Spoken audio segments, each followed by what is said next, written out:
They criticized the current conduct of state affairs. When we see this portrait, Mr. President, we have the feeling that today you have difficulties even at home. You promised the Iranian people to bring them the wealth of oil, but today we can see that inflation is high, the cost of living is rising.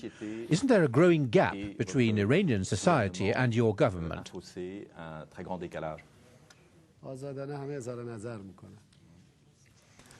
Everybody expresses himself or herself. Everybody has the right to express themselves, even the students, our dear students. They feel so free that they just scream out in front of the President of the Republic. I had a meeting with 2,000 people, 2,000 students, 100 people, roughly 100 people act or protest, 1,900 people scream in favor of the President, about 100 protest. But nobody prevents them from doing so.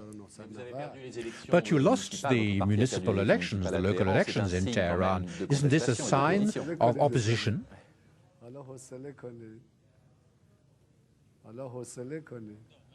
No. Wait a minute, I'll explain to you. Where does this information come from? 80% of those who were elected in this country had a slogan, a motto, the support to the President of the Republic. Mr. President, we have questions from web surfers. Let's listen to this first question, thanks to Daily Motion. I'd like to ask you a few questions. Qu'est-ce que vous pensez sur les mouvements de la jeunesse dans votre pays qui devient, surtout dans les villes, de plus en plus pour la démocratie? Et la deuxième, c'est, je me demande si en fait votre politique nucléaire, c'est pas plutôt une façon de rassembler derrière vous toutes les forces politiques dans votre pays en utilisant le nationalisme, par exemple. Merci beaucoup. ایران رو نمیشه با معادلات غربی تفسیر کرد. No, one cannot interpret this with Western standards. We believe that the best democracy today exists in Iran. For total freedom. The Iranian people gets involved at every stage, in all fields. The nuclear case did not make this Iranian cohesion so strong. No, the Iranian people is unified and they can reach their ideals.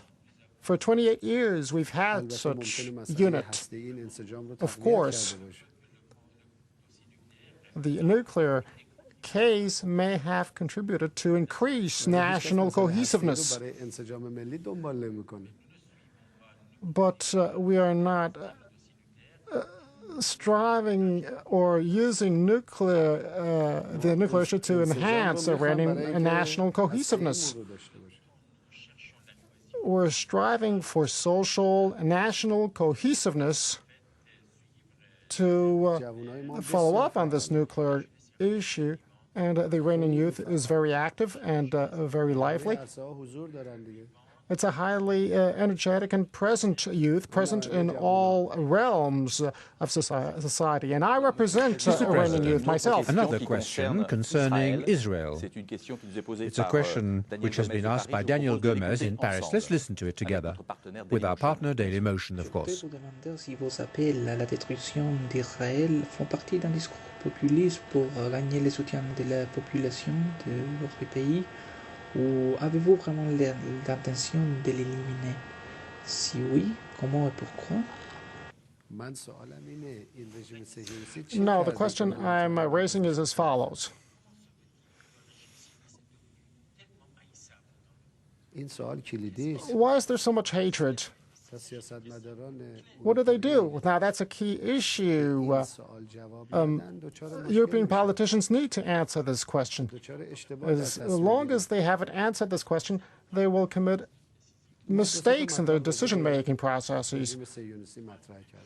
2 to 3 points were mentioned that I mentioned regarding the Zionist regime. First of all, I'd like to ask you the question, Where's the USSR today? On the map, it has disappeared as a legal entity. Is there a war? No.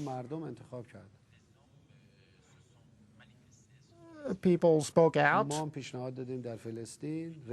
and we wanted a referendum for Palestine. We wanted the Palestinian people to vote, to choose the regime, to pick out the regime that would be most appropriate to them. What I said will take place automatically. Our proposal was extremely democratic and human. But what you have proposed to transfer Israel to Germany or Austria or even to Canada. Aren't these declarations too provocative, and don't they do harm to Iran's image? Why should it be provocative? This is a key issue. Do you agree with the fact that for 60 years the Middle Eastern region has been undergoing a profound crisis situation? We experienced 4 wars in the region, and the main one was associated with the Zionist regime. People lose their lives on a daily basis. Thousands of people are living in jails. Millions of people are refugees without nations, without shelter. People get murdered every day, terrorized. Students are murdered on the streets. Houses are pulled down, and inhabitants are crushed under this collapse. Is that not a crisis? Can't you call it a crisis? We want to settle that crisis very deeply, very thoroughly. We want to tackle the source of evil. If we don't take this source into consideration, then we won't be able to settle it. We want this to be effective for sustainable peace. What are we saying exactly? What do the Palestinians do to really pay for this injustice committed to another population? They have nothing to do with us. They play